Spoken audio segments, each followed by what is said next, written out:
Pregnancy and being new to motherhood is a time of many emotions, feeling overwhelmed, anticipation, anxiety, joy, stress, you name it, you feel it.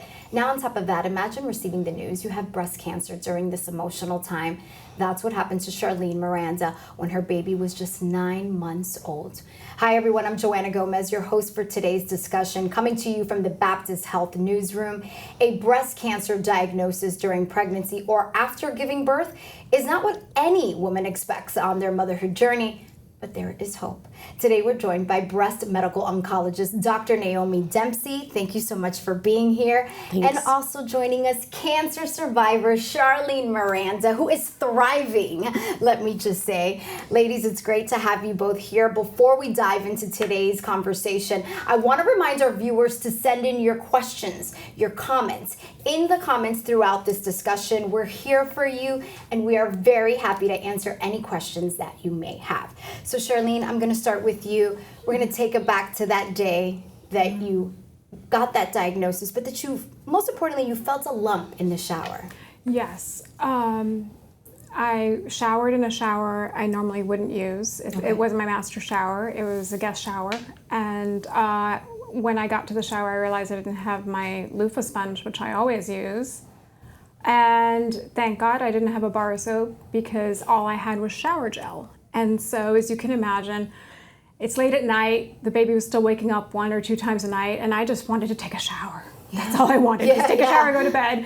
Because once you have a newborn or a little baby, you feel like once they fall asleep, you're on the, time crunch to fall asleep so that, you can get a few hours of sleep before they wake up again. So I said, okay, I'll just use the shower gel here. And that's exactly what happened. As I went to go wash my armpit, I felt a lump, and I thought, you know what, I must be imagining things. That can't be a lump. I had already stopped nursing, so I went back over again with the shower gel, which was a great conductor because it makes it so slick.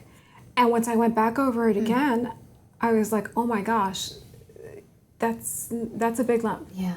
And so I immediately called my best friend who's a nurse practitioner, and she told me what to feel for, and she guided me along. And when I was on FaceTime with her is where I discovered the other lump, which was under the axilla. Okay. Because she showed me how to find it. Yeah, how to do the self breast exams, which is so important, by the way. Exactly. Let's just make sure we say that. Exactly. So it's it's something that all of us should know how to do, not only feel the lumps from your breast, but also in the axilla area. And thank goodness she was able to show me. And I immediately called my OBGYN and got the mammogram. And then shortly thereafter got the diagnosis. Right. Dr. Dempsey, though, should we clarify the fact that sometimes you will find lumps in your breast, especially with your menstrual cycle, or if you happen to be nursing, there could be some milk ducts that get stuck sometimes. So it's not always doom and gloom. Correct. I think pregnancy and during breastfeeding, this is a time where really nothing feels normal, and we don't really know what normal is anymore. And so I think it's very easy to just tell yourself, well, this is just pregnancy, it's nothing. I think it's really important to, if you feel a lump, bring it up to your doctor. I mean, thankfully, most of us are going to have a close relationship with our OBGYN during this time or with primary care. And if you're feeling something that concerns you, bring it up to your doctor's attention. It's very common to have, during breastfeeding, a clogged milk duct. Yeah. And that's something that's going to be painful. It's going to be really uncomfortable. And when you feed your child, oftentimes that will resolve it. So if it goes away in a day or two, it's probably just a clogged milk duct. Okay. If we are seeing a lump that is staying for 2 weeks or more, that's not just fluctuations in a cycle. That's not just a clogged milk duct. And we should investigate that further. Now, I think it's important to mention that 80% of the lumps that we're going to find during pregnancy and during breastfeeding are going to be benign. So I don't think it's reason to panic, but there's a good reason to have this healthcare partner in your life with your OBGYN and to bring anything to their attention that that you're seeing. Be an advocate for your own self. Absolutely. I think that's probably a very good message that we should go ahead and spread to everyone. But how often do we have to actually do the self-breast exam? The American Cancer Society no longer recommends routine self-breast exam for every woman. We used to be told every month you need to do this. They no longer recommend that because when they looked at long-term outcomes, they weren't seeing that it was helping any woman to live longer. But I think it's so important to know your own body and know what's different for you. I mean, Charlene, when you felt this lump, you knew that this was not normal for you. Yes, absolutely. And one thing that varied from other lumps that I'd felt before is, in my personal experience, other lumps that I'd felt before, whether it be through breastfeeding or fibrocystic breasts, because I did have them for most of my life, is that those lumps would move. This one was firmly anchored. And if you see the image, you'll see why. I mean, it was the size of a small key lime, and it wouldn't budge. But they move at times, because I found a lump on my breast and I was just done nursing and it moved and it was cancer. So I think if you feel a lump, yes, it's probably not going to be, but correct me if I'm wrong as the professional and the expert at this. I think getting checked is the most important thing. Yeah, and again, if this is a lump that's persistent, this is something that needs to be evaluated. If it goes away the next day, then it probably wasn't, anything serious. Yeah. But if it stays there, and particularly more than 2 weeks, that's when we want to be doing an evaluation. Generally, a breast cancer in the breast is going to be a painless lump. It's usually not going to be painful. Right. And it's going to feel hard, like what you're describing. It's very firm. Very firm, very hard. I agree with you. Yeah. Charlene, you're so brave for sharing your story.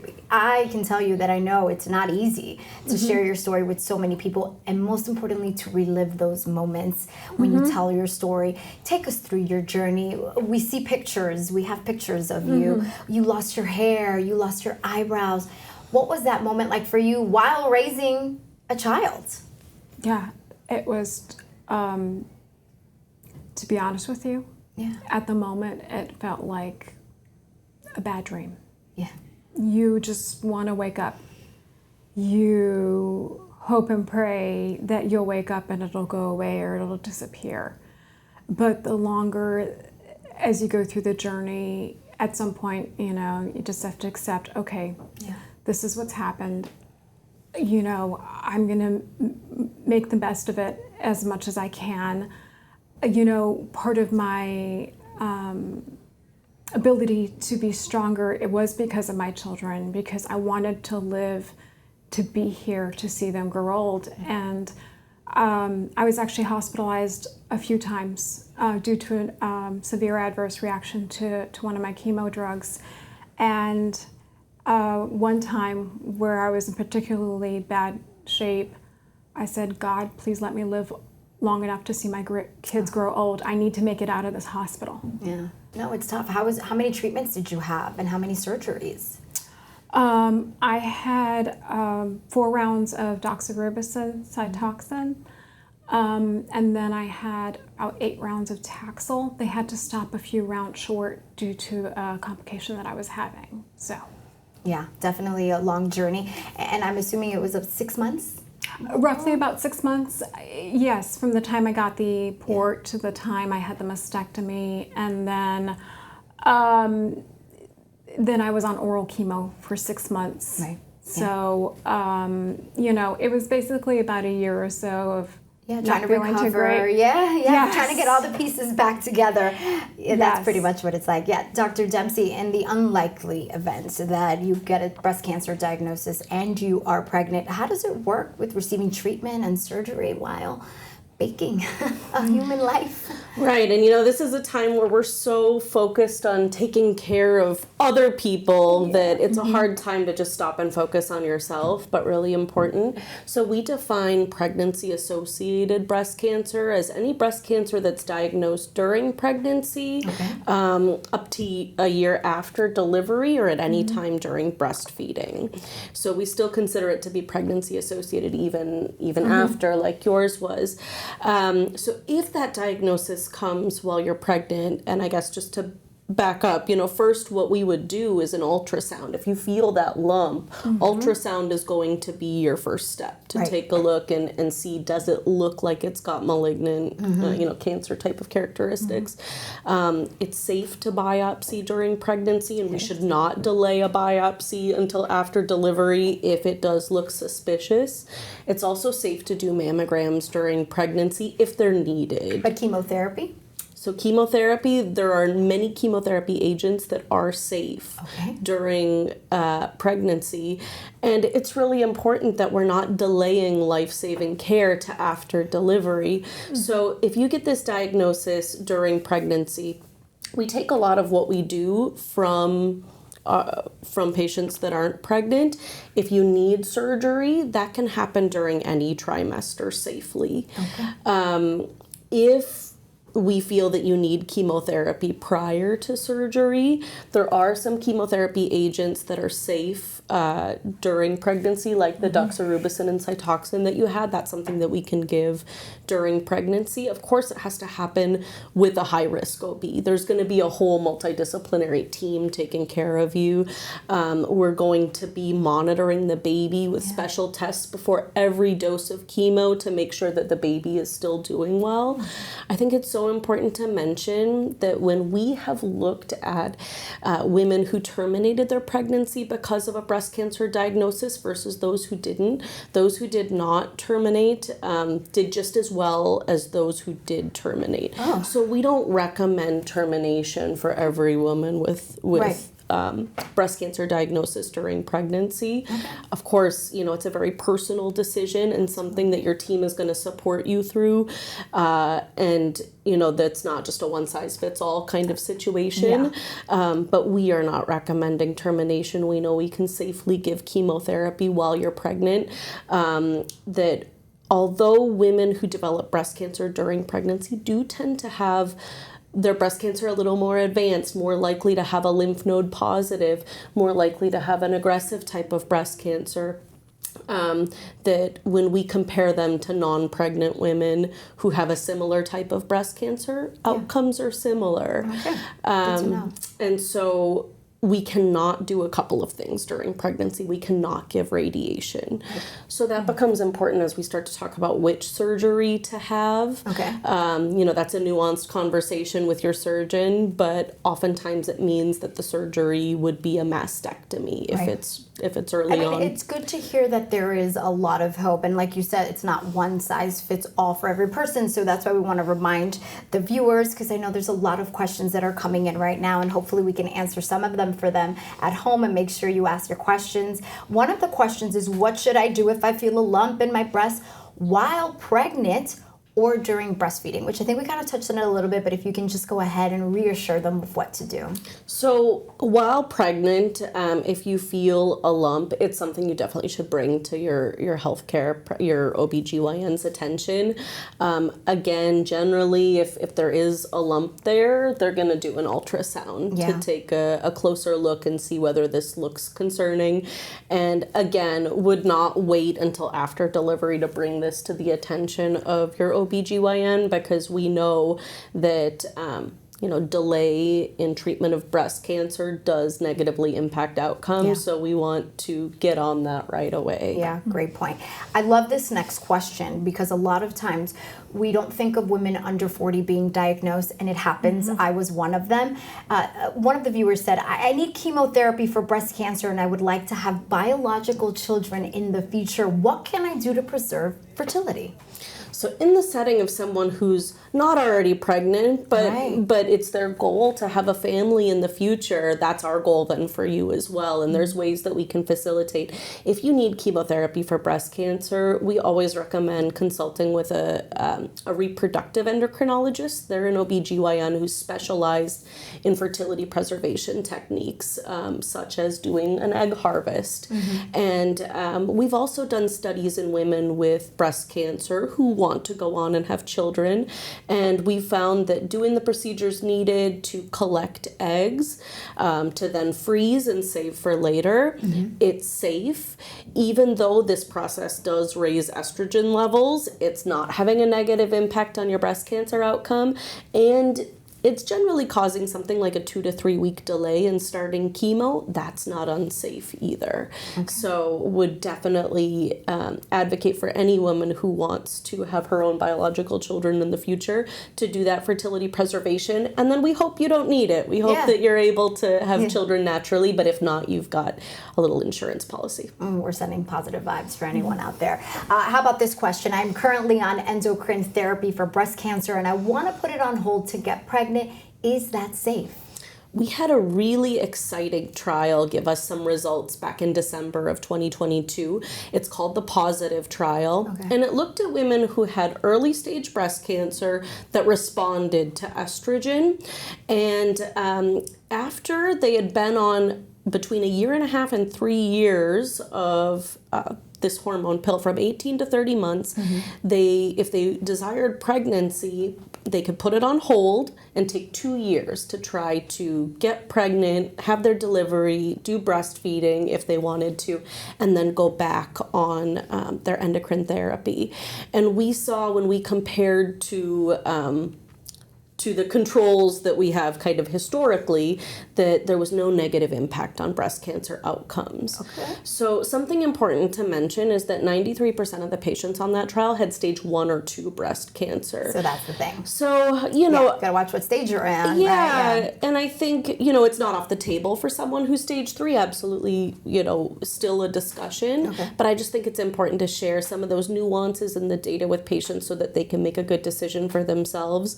And over time, we're going to get longer term follow-up from that trial to feel really comfortable. But right now, I'm telling patients if you want to get pregnant between that 18 and 30 months, we can safely interrupt. It sounds like great news. Charlene, once again, I thank you for sharing your story. So I want to know a little bit about, there's things that people say to you when you're going through this journey that you're like, ooh, cringing, or don't do, or what are some things, some tips that you have for anyone listening, and also for the caretakers? I know that I had a village of people helping me get through this moment. What would you say was something that kind of sticks in your mind? Yeah, I'd say one thing that sticks out is a lot of people told me, oh, don't worry about your hair, it'll grow back. And I can tell you, as a breast cancer patient at the moment, it is not about vanity or how you look in the mirror. It's about self-identity. It's about not recognizing that reflection that looks back at you when you brush your teeth, when you wash your hands, when you drive, a car in the rearview mirror. It's really seeing a stranger every time you pass by a mirror and see your reflection. When you're going through chemotherapy, there's lots being pushed into your body, and it's there's good and there's bad. I'll be honest, speaking right now as a cancer survivor, it's good because you know that it's killing the tumors that are inside you, but the side effects that it has on you, it's strong. And I can't imagine for someone who just had a baby, who's planning on nursing their child, to go through chemotherapy. Is it safe to nurse while you're going through chemo? So we do not advise to breastfeed while you are on chemotherapy or really any of the other treatments that we have. There's so much going on. Exactly, and because some of those can pass into the breast milk, and we definitely don't want to be exposing the baby to any of that. So again, it's a very personal decision, but would recommend that if you need chemo and you're breastfeeding, that we switch to formula. Formula-fed babies, they do just fine, and we have to take care of mom so that she's going to be around to take care of that baby as they grow up. Yeah, just like Charlene did. It takes a minute to kind of unfold everything that's going on and wrap your brain, because you have so much going on, not only inside your body, but inside your world, and to try to find that balance, right? Yes, and thank God I had a wonderful husband and family members who pitched in to help. As you can imagine, with multiple surgeries,